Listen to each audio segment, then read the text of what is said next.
Netflix on the screen, healthcare in between, physics, art, and math got us down this path. Historical tales come alive, where science and stories dive, blended facts with heart, knowledge from the start. Need bridge blues we sing to the future memory. Health and science in the mix, Maybrick's got the fix. Complex subjects made right clear now every episode in ways that we actually acquire leads the way, and ways that make me more efficient. in the world of digital streams, turning knowledge into dreams. Through the tales of old, new stories unfold. Thank you so much for joining with me. It is truly an honor and a privilege. MedBits Webcast is a new kind of healthcare media channel to break the silo mentality and foster interdisciplinary thinking. Our mission is to fill that gap and to create a curiosity through different lenses, tapping the passion that guided the historical figures in medicine and bringing present-day groundbreaking research to the front lines. We interview physicians and leaders in the industry about present-day healthcare challenges on our live programming. Hey, welcome to the MedBits Webcast. I got a different scene in the background. Do you see that? I'm in a different city of Atlanta. I'm in Atlanta, city of Atlanta right now. Okay, but anyway, this is my hometown. I've been here a long time, for 30 years. I started my career here, so Atlanta is my hometown actually. So I went on the way here. I went to the American College of Cardiology conference in Chicago. It is in Chicago in the McCormick Center. It's a huge, very well-known center. We have American College of Cardiology. All the cardiologists from around the world come down and talk about diagnosis, therapies, new diagnostic equipment, new therapies, all those things, new medicines. All of them, they get together and talk about it in a lot of big conference. I attended that one. So we had a great. I'm a part of the association called American Association of Physicians of Indian origin. We have 6,000 cardiologists from India practicing in the United States. I'm an active member. I'm not a physician, but I'm a member, and I'm really helping try to help the organization. The founder of that organization is Dr. Naveen Nanda, is a close friend of mine. Heart disease is the biggest number one disease. Okay, that is a really challenging. But we did a lot of advances. Dr. Nanda is a pioneer in this area. So I'm going to show you just briefly about the picture. We had a fun in this one. Let me add the scene for you here. Let me add the scene for you. That's I'm going to get you. Just give me 1 second. I'm going to get you this video. Oh yeah. Okay. I hope it plays.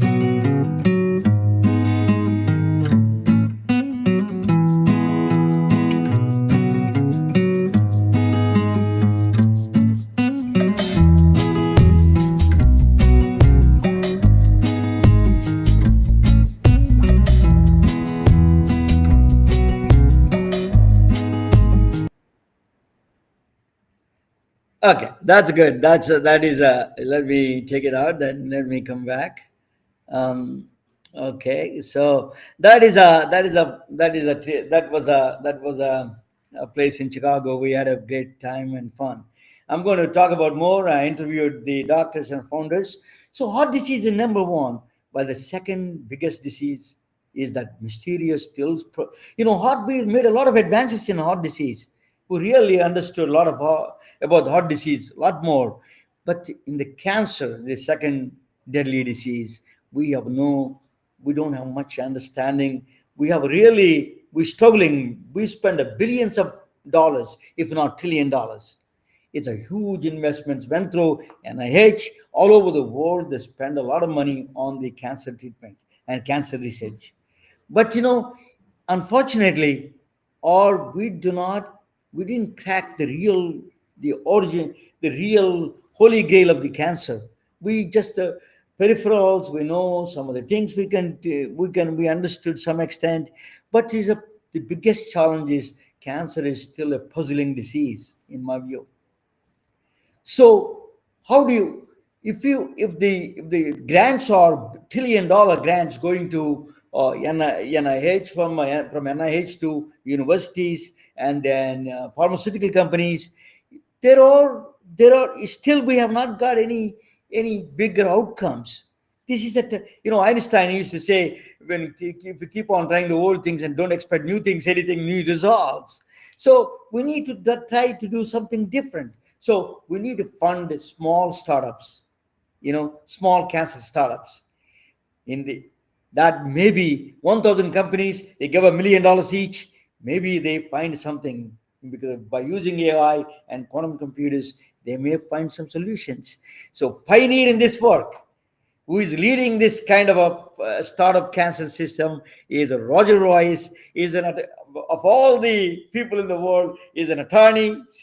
Is a tax attorney. Is a startup basic class attorney from Silicon Valley. Very veteran attorney. Is a good friend of mine. Let him welcome. Let me bring him to the main stage. Welcome, Roger. Roger, welcome to the.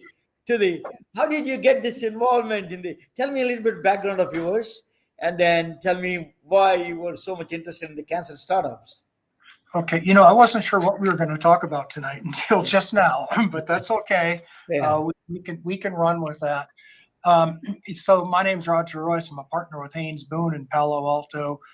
We're an AmLaw 100 law firm, and I do emerging growth and venture capital. That's startup companies, and that's formation, financing, and M&A exit.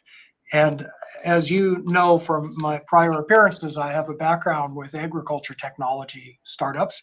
About 10 or 15 years ago, 10 or 12 years ago, I started a community called Silicon Valley AgTech. I come from an agricultural area. I have a lot of tech company clients. They were creating solutions to solve problems in food production and distribution.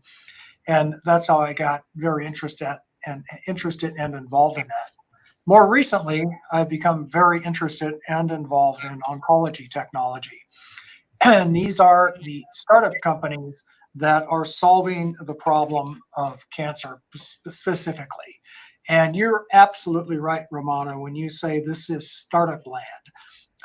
The large pharmaceutical companies are working on, let's be honest, they're driven by profits and they're risk averse. And they are driven on making the incremental improvements that don't really create tremendous amount of risk, but will justify the tremendous amount of money that has to go into them, mostly just trying to get through the FDA approval processes to get to market and get the product out in the hands of the consumers. Well, if you have shareholders to report to, like they all do, they're publicly held companies, you're not going to be very excited about swinging for the fences and taking big risks and placing big bets. That's what startups do. And this is an area that needs to be disrupted like no other that anyone has ever seen before. It is an area, and for a couple of reasons. Number one, let's just be honest. What we have is not working, okay? This problem is not getting, we're making incremental improvements, not the big improvements that we need to see. I was looking at the stats from the American Cancer Society the other day, and you can see, well, some cancers have gone down over the years, like lung cancer, because, who smokes anymore? Uh, Many other cancers have increased. Okay. Well, how can that be? How can the incidence and the death rate be increasing in this day and age? So, what we have now is not working. We need to do something different.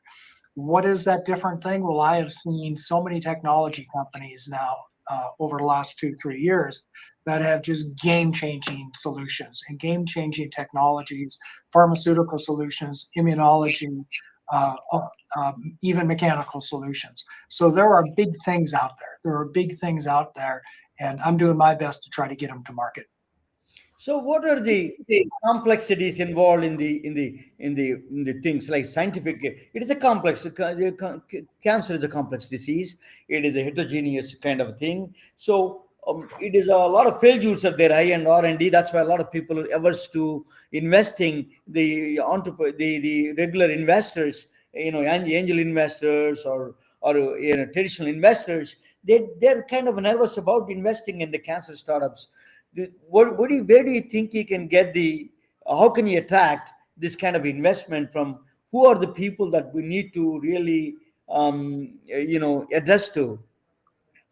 Yeah, the venture community, the angel community, the affinity investors, typically that's family offices, all of the large uh, nonprofit organizations have a venture investing arm, not just in oncology, but in other areas, for example, which I also work with. So we're all coming together, and it is definitely happening. And the constraints here now are there's a lot of companies, and the constraints are getting them in front of the right investors, the affinity investors, and then of course the elephant in the room, of course, is the regulatory process That here is, in the United States in particular, because there are proven therapies out there now that you can get them in one of two ways. You can go to another country that doesn't have an FDA, or um, or you can try to get some sort of special exemption and find a care facility that will actually go beyond standard of care under maybe a clinical research program, clinical trial, right to try, something like that. And it's just a very cumbersome procedure. And I talk to these companies, and I see things that just blow me away. And I say, that is awesome. I say, when is that going to be available? Oh, 10 or 15 years. FDA will approve it maybe in that amount of time. And those are maybe the more extreme cases, but you get the idea. It's just a very expensive regulatory process here. Roger, can you give me a couple of examples of these startups, like one or two examples, which one they come across to your table? Yeah, God, just almost every day. So there's one. This is really fascinating, and I just read on LinkedIn today that they closed a funding, and I helped them as well by introducing them to some people that are very interested. But it's a group of young, smart guys from Harvard that came up with a stem cell therapy that it uses. So if you know what CAR T therapy is, this is very much in use in leukemia, lymphoma, and that's where it started. You basically re-engineer the T cells. The CAR is shimmering, so basically you re-engineer these T cells to be toxic to cancer cells, just at a super duper high level. Well, but it hasn't worked in solid tumors. Okay, well, here's some guys that said, you know what? We think with our gene splicing and our CRISPR technology, we can make that work in solid tumors. And in fact, we're going to go after the toughest one. We're going to start with glioblastoma. And early indications have been super promising. They did raise venture funding now. They were able to prove that much of the case. It's very exciting stuff, because if they crack that nut, that's a whole new world of therapies. And that's one of a million. I could go on for a long time about stuff I see that I get very excited about. Now we have to temper that excitement, because we've all been there before. We've seen, that magic pill that works super great on mice and then works on, tissue, outside in a test tube, and then it just doesn't work, in real life people. So, but I'm feeling good about that one in particular. We have no other option because people are getting older, and the cancer is a biggest threat to the humanity itself. Even India and those countries we never saw seen cancers are growing up is growing a big time. So we have to really address this problem. Otherwise is a health catastrophe in making. In fact, that is. So I think governments all over the world should put some money for these startups and allocate some money rather than ignoring them. That's what my feeling is. But your let us talk about a little bit of. I came from agricultural state, in India. All I grew up in agriculture. Tell me, agriculture technology. You are very, very much into, not besides into cancer, this startups scene. You are also in agriculture technology. You do conferences in agriculture technology. A little bit go in that direction for a few minutes, couple of minutes. I'm going to do that, but before I do, I want to say one last thing about this topic, because you just said something really interesting about the funding. Funding for cancer research is really under attack right now, federal funding anyway, and I think that fundamental research is absolutely essential in this field. Like I say, this is swing for the fences type stuff. We have to have game-changing stuff. We have to think about this in a different way. And it's pretty hard to find companies outside the startup space that are really able to do that. That's the function of government. It is one of the legitimate roles of government, is to fund things that private industry really cannot. It's not set up to do that. Specifically, there's a pancreatic cancer research program at the Department of Defense, which it's under what they call the Congressionally Directed Medical Research Program. And in a recently passed continuing resolution in Congress and now through the Senate, and now it's law. Bottom line is pancreatic cancer research has zero federal funding under this Department of Defense program. Last year it had $15 million. This year it has zero. That's the wrong direction. We should not be going to zero. We shouldn't be going negative. We should be increasing the funding, because I'll tell you something, that particular cancer is increasing at a rate of about 1-2% per year, every year. So, when you've got a fire burning, a fire raging, you don't all of a sudden decide you're going to cut back on fire extinguishers, right? If anything, you're going to kind of build a few more of them. And this is the total lunacy that I think we've got going on in funding of cancer research right now. Okay, and I will get off my. Let us talk about Let me talk about a little bit about that. Continuing a little bit about that. Let me ask you about the artificial intelligence, the role of artificial intelligence and quantum computers in the advancing the diagnosis and therapies in the cancer side. What do you think, as an attorney? What do you think you see the startups using the AI? You think there is a lot of good future ahead? I think the funding is. What do you think the funding can help in this direction for the AI companies? Absolutely, and there's so many companies that are trying to solve what in other businesses are pretty basic problems, but in the medical business have not been solved yet. And we all know the big one, of course, is interoperability, the records, right? Like one hospital can't read the records that another hospital has on you, that another doctor has on you. And I've seen so many companies trying to build tools and then go one step beyond that and say, well, okay, what can we glean from all these records? Let's use AI. And another step beyond that saying, let's have the patient enter data throughout the day, or maybe we pick it up through biometric markers and see if that tells us anything. And we are getting there bit by bit, more and more. I'm wearing, as you know, an Oura ring. You probably heard of these. I've got a Whoop, and all of these are bit by bit. They're using tools sort of like that. In other words, my Oura ring will let me know when something's wrong before I even feel it, right? It'll tell me. My Whoop will do the same thing. And so that's a step in the right direction.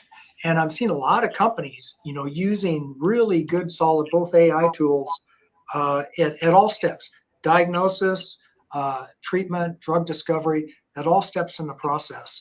AI is really playing a dominant role. Now, it's not good enough yet, I don't think, but it will be someday. We just got to keep working on it. I have a dear friend joining with me from Atlanta. She's been a friend for a long time. She is a doctor of consciousness studies, So the Ursula Lentini. So she has some comments about she comes across a lot of cancer patients, a lot of cancer. This is the kind of thing she comes across the families. So she wants to ask questions and some comments on it. Go ahead, Ursula. Any questions for Roger, and then you can make some comments on it. Can you hear me? She's frozen. Her screen's frozen. Well, while we're waiting, let me just say another thing. I think, and this goes way beyond what I do for a living, but I can't help but come to some conclusions. Yeah. And I see a lot of companies that are really way at the back end solving the disease after it's occurred. But there are another group of companies that are more focused on health, wellness, and longevity that I consider under the umbrella of health tech that I work with. And the philosophy is that, look, it's the best way to deal with chronic illness is to not get sick, right? So what can we do to not get sick? What can we do to reduce the odds of that happening? And there are a lot of companies that are creating tools that are going to help people do that. I suspect your friend, Dr. Ursula, probably speaks to wellness as well. Speaks to wellness. Yeah. Can you hear me? I can hear you fine. Okay, go ahead. I think she's having some problem with the technology. Go ahead. You just keep talking. Well, hey, that's a dangerous thing to say to a lawyer. Well, jump in when you want. I want to talk more about some of the cancer tech, oncology tech. I am into this. In India, there is a state called Punjab. Because they're exposed to a lot of agricultural pesticides, there's a huge burst of huge cancer systems came out. And then there is a train full of these cancer patients go from one state to other state for the cancer treatment. This train is full of cancer patients across the India. They go. It is a really horrible scene to see. This is kind of what is causing the food. They let me bring Ursula. Has a lot of comments about it. Ursula, are you there? I don't know where is she. I'm here now. I'm on my phone. As soon as I came on, I was there. And then anyway, yeah. Mr. Royce, I'm so glad that we're not alone, because I've been in the space of alternative medicine, and, we're shouting and screaming from the rooftops. But doctors who come up with cures disappear. They're shut down, they're threatened, they have to go under the radar, and they're afraid to tell that they've discovered a cure for cancer. It's happened for decades, and you're absolutely right. You already know, if we can get rid of the things that cause cancer, then we're going to be really fighting the system.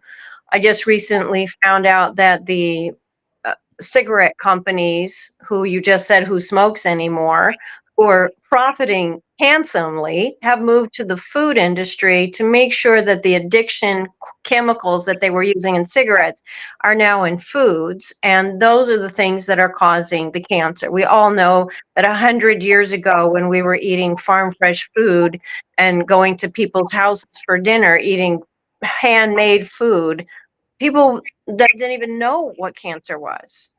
So we can point to the food and say yes, and the carcinogens in the food compared to the European countries that don't even allow our garbage in their food is obviously the cause. So when we look at our country and say, how can the food industry poison our children specifically because they're weakening the immune system, not promote breastfeeding, which completely boosts the immune system. And then, we can't fight about it. Parents and families can't fight about it. So when we can address things in that direction, the other direction, which is the same direction, if somebody has cancer, they could go on a raw food, they could go on an extreme cleanse, they can do infrared treatments, there's natural things that are mistletoe, there's all kinds of natural things that are available.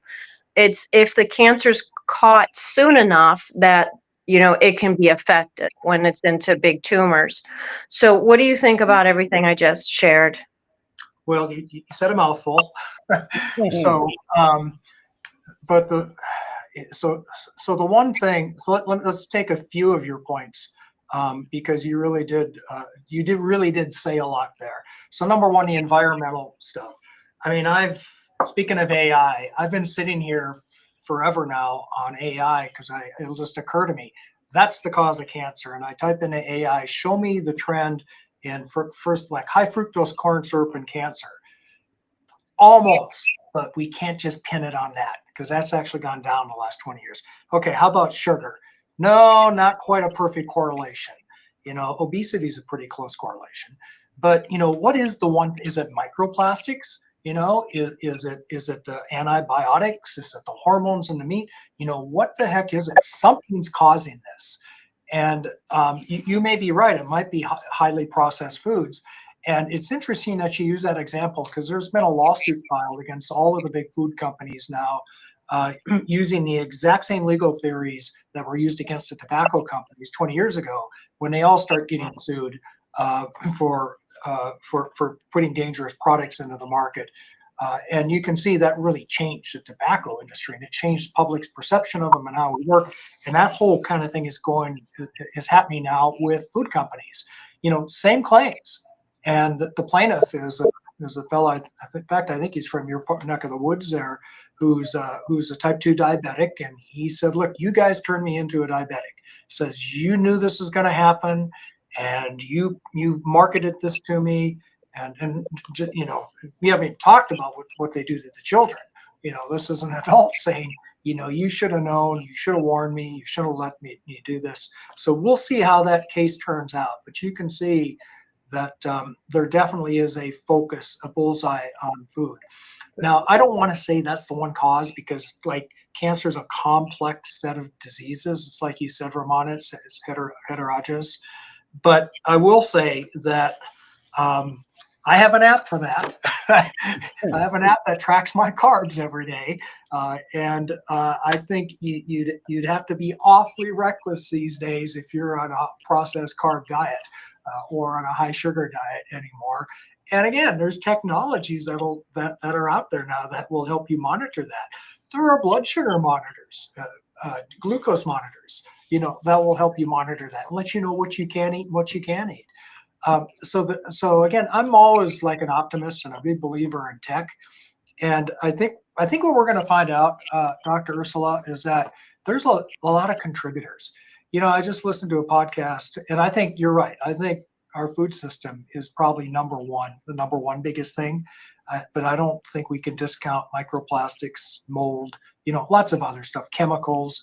And there's a growing body of evidence now that the coronavirus is itself an oncovirus, a weak oncovirus, kind of like HPV and hepatitis and some of the others. And we'll see, we'll see. But Roger, that you're involved with the agriculture technology, right? So what Yeah. in agriculture technology can help in this direction to do really Oh, simplify the process? there's absolutely overlap. I know where you're going with this. The carrot and my family was in the produce business, right? So the carrot that my parents would sell 50 years ago, it's not the same carrot you're buying in a store today, right? It doesn't have the same nutritional value. And well, why is that? And that's a soil health issue. And for the last 10 years, I've been looking at companies focused on the problem of soil health and maybe hydroponic or aquaponic, which is the latest big thing, but not so late, but it's a big thing. But there are natural, take the pesticides, the chemicals out of the ground and start using more natural types of pesticides. So that I think that's part of it. I think it's just the quality of our food has just changed so much over the years. Ursula, that the thing is that Roger is a very active in the cancer startup scene. I didn't know whether you're watching that. Yes, I'm listening. Yeah. So I think what do you think of the mental health play a role in the dealing with this kind of a complex disease? Yeah. Well, again, this is not, well, a couple things. Number one, there are a lot of startups aimed at that too, right? that have apps that will try to help you with mindfulness and meditation and measure your mood and track different things. And so as part of my involvement in the community, I have occasion to talk to a lot of cancer patients. And in fact, just today, sadly, I just returned from a funeral of a good friend of mine named Lynn Williams, who died from breast cancer after she fought it for a good 7 years. But eventually, as Norm Macdonald would say, they fought it to a draw, I guess. So that's unfortunate. But I've talked to a lot of cancer patients, and I find that you find, and I'm looking for that magic bullet. Like, what is it that gives you such a better outcome than somebody else? And I haven't been able to find any magic pill, but what I did find that's kind of common among the people who survive the longest is a good mental outlook and a good mental attitude.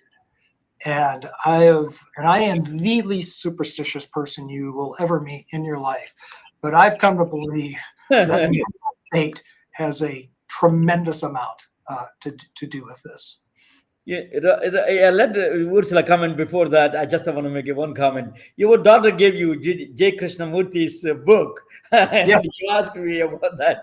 I'm glad she gave you that book. And J. Krishnamurti wrote that book.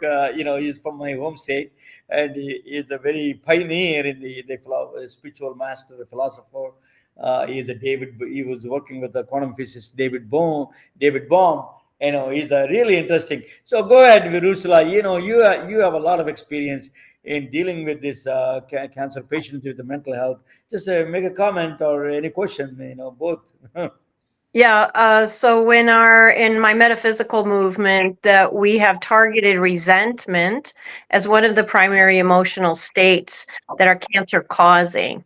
So when people come in, they come to me to do the subconscious healing, and we go through. And there's a lot of grievance in the past and all of that. Each organ would also represent different fear and anxiety and stress and grief. So depending on the organ and the relationship to the emotional state is where we address things. And I've helped cancer patients turn around from the emotional components that are cancer causing. But if, let's just say, stress. So the American Medical Association has admitted that stress is a very big cause of all diseases because, again, our immune system is very low because of stress. So when we talk about meditation and spending more time in nature, spending more time with actual human beings instead of on our cell phones, that all boosts our immune system and the happiness factor. When we have something to live for, then people really want to fight. So sometimes people are like, well, I'm sick and, who cares? And then, of course, they're on their way out. When cancer patients come to me and they say, this is not going to beat me. I need to stay alive. I'm a mother. I'm important. Those are the people who survive. Yeah, absolutely. Stress is so underappreciated as a causative factor.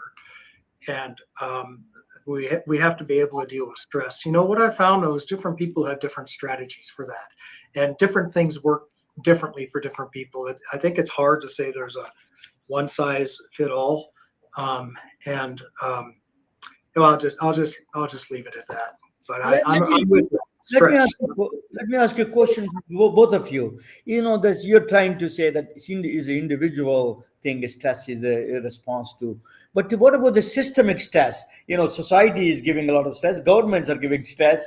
The financial systems, all those are putting so much stress on people. What do you think? How can we do there's a bigger wash and boiling changes we can do with this kind of a stress systems? Roger, you're in the policy making a little bit. Tell us. No, that's way beyond my pay grade. Life is stressful. I don't think, to your point, I don't think we're going to change. We're not going to remove all the environmental stress. I just don't think that's possible. But what we can do is we can change how we react to it, right? So you mentioned my daughter and I, debated J. Krishnamurti for a long time. But we also debated, Frankl and man's search for meaning. And one of his fundamental premises is that, look, you can't control what happens to you, maybe, but you can control how you react to it, right? You can control how you let it affect you. And his example was from the concentration camps in Germany.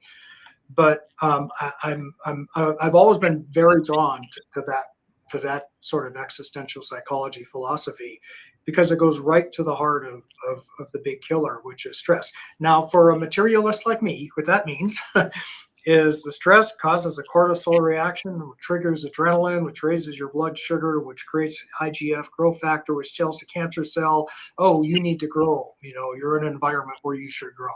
That, to me, the pathway is right along those lines. There might be something else to it that I can't see, but that's clear. That we absolutely can see, in a lab under a microscope. And if you hold on, so if you go to the same lab and say, what is the chemical response to a 20-second hug? What kind of serotonin, dopamine, immune boosting system happens when we spend 20 minutes outside in the sun? When we sit on the ground and just relax, what happens to our physical body? So in this outside stress world, we have to inner resource now. So what's making us happy? What is filling up our cup? So when the day comes along and takes from us, that we have something left at the end of the day. So each person, like you were saying, needs to find their own thing of happiness. Is it music? Is it dance? Is it other people? Is it relationship? Is it a little more sleep than 5 hours? Is it finding, farm fresh food? Is it fasting? Is it spending time in nature over the weekends? So it's very, very simple, because we've survived for thousands of years pre-technology and lived pretty healthily. But when we have this new disease that goes along with the cancer, all the inventions, we have to see, well, okay, if it wasn't there, let's go back to the simple things in life that really are meaningful. I've done a lot of hospice work, and the number one problem around dying is regret. So if we can create a regret-free lifestyle, then that would probably help with our immune system. But that's let me ask the Roger to change his little hat, different hat, to put a startup attorney attorney. He is a very well-known attorney from Silicon Valley. He does advise a lot of startups. He wrote a book called 10,000 Startups, author of the book. So tell us a little bit about the book, and then let us talk about the startup. What is the investments? Because a lot of my audience are doctors, so that is, give me some what are they can invest and how they can invest, and then what are the tax benefits or all those things very well. So give us a little bit background about your different hat kind of a thing. Yeah, so shifting gears. So 10,000 Startups, it's actually my second book on startup law, is just basically kind of like we're sitting here talking about health, so that people can take control of their own health and self-educate and understand what they should stay away from, and maybe what they should do more exercise, more outside maybe, and less alcohol and sugar. My book on startup law is a lot like that. I think startup entrepreneurs, they should have an idea of what they're getting into, and not rely 100% on their lawyer to make all their decisions for them, because it's going to turn out a lot better for them if they have a much clearer roadmap. And the book is really written for a way for the startup entrepreneur to understand the legal system that they're stepping into, both the opportunities and the pitfalls. So let me bring that your maybe that I wanted to bring that presentation maybe that you did the. Let me bring that one. Well, it's all tax. I mean, if you wanted to talk a little bit about, I think you mentioned earlier, you asked me about what do we expect to see in the tax world, and I did put together a few slides on that. If you'd like me to talk about that, I will. I don't know your audience. We were having such a wide discussion about health and immune systems, but whatever you like. What is a dead on arrival book? I didn't know that you wrote this book. Go Well, ahead. that was the first book. I wrote that 15 years ago or so, and it's a book about all the mistakes that I've seen startup companies make over the last 40 years. And it was, after writing that, somebody occurred to me and says, well, why don't you tell us, instead of telling us what not to do, why don't you tell us what we should do? So, so Dead on Arrival is about the companies that made big mistakes and failed when they should have been successful. 10,000 Startups about all the companies where you didn't hear about their big splashy mistakes because they did things right and they quietly avoided problems and went on to become successful. Yeah, that is that's a very well-known book. A lot of people know about this book. So, Well, I do. so tell us the expired provisions. What is this Well, question? so anyway, we've got we've got big changes underway in government on so many different levels, as you know, but one of them is going to be our tax system. And we have a set of tax provisions that were enacted in 2017 that were set to expire in the next couple of years. Some of them expired in 2024.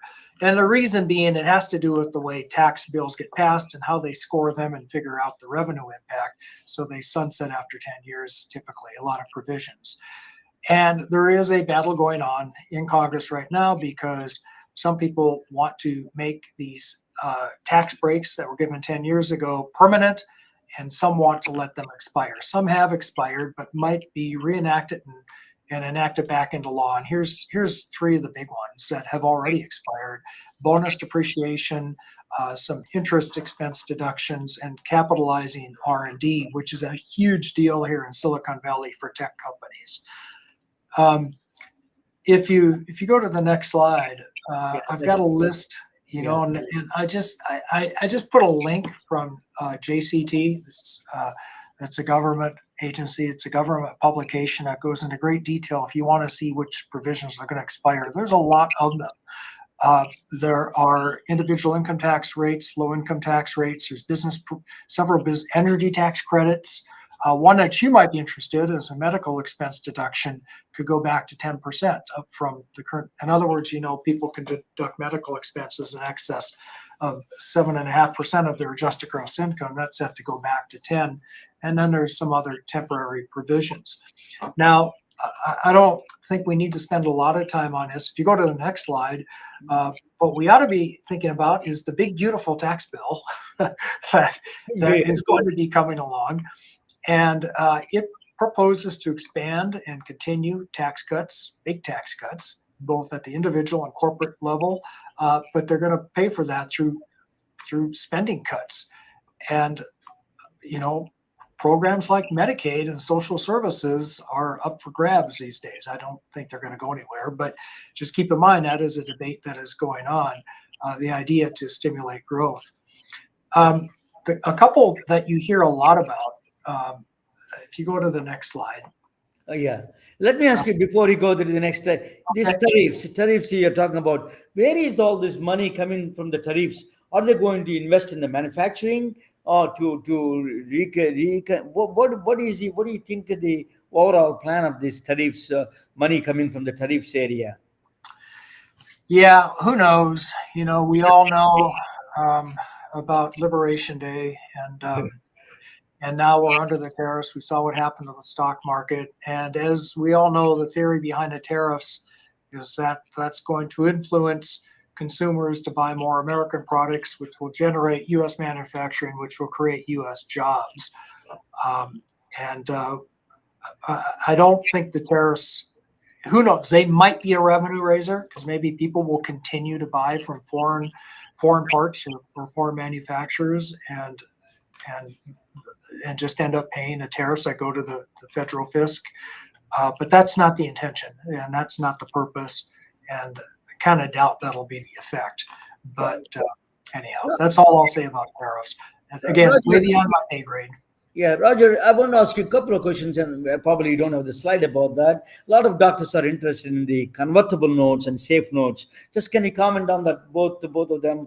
What are the easier way to invest in the a channel for them, for the doctors to invest their son-in-law or their nephew, whoever it is, they want to invest. Can you give us a little bit of a background on the convertible notes and the safe note, both of them? Well, yes. So if you, Mr. Physician, are the investor in the company, the company is going to give you probably not equity because that's very expensive. They're going to give you something that's very equity-like. It's either a note that will convert into equity down the road, or these days it's almost on the coast, on the West Coast especially, it's always a safe, simple agreement for future equity.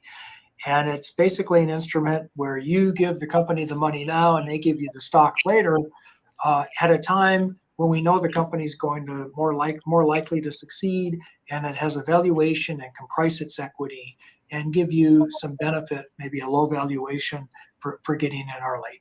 That's the standard way of doing it. You want to take that as an investor to keep your costs down, keep it simple. You want to give that as a company for the exact same reasons. So that's how all the seed fundings, right up until the first, what we call a price round, get done these days. And both of them safe. So these are all the instruments, financial instruments, are going to be valid in the new government now. The safe and convertible note that's safe in this present system. What do you think of that? Nothing's going to change. And you raise kind of an interesting issue. The beauty of the post money safe, they call it, is that even though you're not going through all the trouble of giving voting stock to somebody, they still can take the position that what they have is what we call qualified small business stock. And qualified small business stock is stock issued by a business worth less $50 million in an active trader business. It's originally issued as a C corporation. Almost every startup meets all these requirements. And that means the investors in startups, they have this QSBS. Well, why do you want that? Because if you hold it for 5 years, sell it, you don't pay any federal tax on up to the greater of $10 million or 10 times your cost basis. That is a huge giveaway, zero federal tax. And I know venture capitalists that have moved to states with no state income tax like Texas, and all their income is QSBS, and they live in a tax haven in the United States. They pay zero tax to any state or federal agency. That's a huge giveaway, and nobody's talking about that. That's safe. We're talking about getting rid of carried interest. We're talking about the state tax deduction. We're talking about not taxing tips. We're talking about not taxing overtime. Nobody's talking about taxing QSBS. And every year that comes up and it never goes anywhere. This year it hasn't even entered the public dialogue. So, if they wanted to talk with Roger Royse, that's a number, that's a telephone number, and his email address is very straightforward. He's a partner in the Roger Royse Haynes Boone, the very prestigious legal firm in Silicon Valley. So that is where you can reach him. Roger Royse, you just Google him, he's all over the place, everywhere he's there. So let me ask you, we started with a cancer. Let me bring it back, all this. Let me take this one out. So we all, that's all. Let me just me do this. Yeah. So Roger, what do you think we are all, struggling? The cancer startups, you are really evangelist for this. You're trying to do last 1 year. Every time there is a thing, so you're progressing about this kind of cancer startups.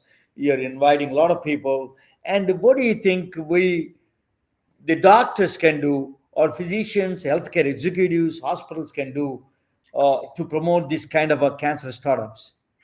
Well, again, I think the best way to deal with cancer is not to get it. If you do get it, to catch it as early as possible. And then I want to circle back, something I've been wanting to say, and I keep forgetting, but I agree with Dr. Ursula 100% when she talks about protecting the immune system. I mean, it's really all we got. At the end of the day, that's the only thing that's standing between us and disease. And I would really like to see, I guess, in a perfect world. And by the way, I am not anti-doctor. I'm as pro-doctor as they come. I have so many friends that are doctors. My hat's off to you for doing what you do. Um, but I think the U.S. medical system is really designed to treat the disease instead of preventing the disease. And I really would like to see more doctors in a position, to say, hey, you might want to start thinking, about changing your diet before you become pre-diabetic or diabetic, or you might want to, think about, you know, balancing the right foods and meals and supplements before your immune system is so trashed that stuff starts to happen. And I don't think that really happens that much in America. Yeah. I want to say that the education system for the medical industry is not including anything else besides what they've been taught. So if someone comes in and says, I want to help people, health is really important to me, my family members have died, or my dad's a doctor, or whatever, they get in and there's one track, because alternative medicine, which is traditional historical medicine, is not taught there. So the best startup companies that I would love to see, people saying, okay, this is medicine, this is medication, and here's all the other ways that we can create health for ourselves, our families, our communities, our country. And I think that would be something, because there's such a need for it, and it's not really organized. It's pocketed. If you're diabetic here, if your propensity for that because of your culture is there, I think startup companies who have an organized system that says, here's what to do, here's the supplements to take, here's the lifestyle, here's the apps to keep you on track, here's how we can support you. I think people have a starving need for that, because the medical industry can't help that. And many doctors are looking for that. They're not being trained in that, but after their training, their formal training, they're getting other training to help their patients. I would be very happy to see a lot of startup companies helping the health system. I wanted to add that to you, Ursula. A lot of doctors, oncologists particularly, taking the lifestyle medicine now. Their board certifications are just starting to do the lifestyle medicine. So they understood there is a lifestyle is involved in this cancer. A lot of oncologists actually doing the lifestyle medicine boards actually. But I think what is Roger is doing is really remarkable. That's we need a lawyer to do the really startups for the cancer, because we tried everything. We tried all the other methods, didn't work. So we need a really evangelist, and he's a firm believer in the startups. And then he is an ecosystem that he is trying to build the cancer startups. I think you are onto something, Roger. I think the whole world has to support you, and I think is the whole world needs it. So I'll let you do a final comment, Roger. My final comment is I want to do a pitch for cancerpatientlab.org. I'm on the board, where we believe that informed and engaged patients get better outcomes. And we do weekly webinars. We have patients, we have oncologists, we have integrative doctors like yourself that come in and talk, scientists, researchers, startup entrepreneurs. And that's where I'm seeing a lot of kind of the really new, really interesting research. Secondly, my own website that I created, cancertherapystartups.com. You can take a look at 10-minute videos from a couple dozen, I guess, oncology tech companies that I've seen and I like. I got them all posted on the website. Um, um, think of it as a demo day, online. And then thirdly, the final thing in this space, together with my good friend Bob Carr from SV Link, we're going to go ahead and create an oncology tech conference here in Silicon Valley. Hopefully, we wanted to do it this summer, probably be next fall, here in Silicon Valley, where we're just going to try and bring the community together in a live venue and give these startups some panel exposure and some pitch exposure. So stay tuned. So delightful to talk with you, Roger. It's always a pleasure talking with you. And Ursula, you're always, great advice you give. Roger, you're a treasure to the Silicon Valley and in the startup scene. I think we all need this kind of a help. A lot of doctors and all the physician the healthcare community needs person like you to be really a spokesperson for this kind of a big challenges. Thank you so much for joining. And if you want to hang around for a couple of minutes after the talk, after the podcast, you can talk. And then let me say goodbye, good night for all of you. We are retelling their stories through our patented designs that can be worn on scrubs, t-shirts, printed on conference bags, and endless other promotional materials. Daily Wear for Medicine is the first ever of its kind to create curiosity in medicine through visual art. We at MedBricks are celebrating unsung heroes of the past who made enormous contributions to the field of medicine through our unique campaign called Daily Wear for Medicine. You can wear it, carry it, and give it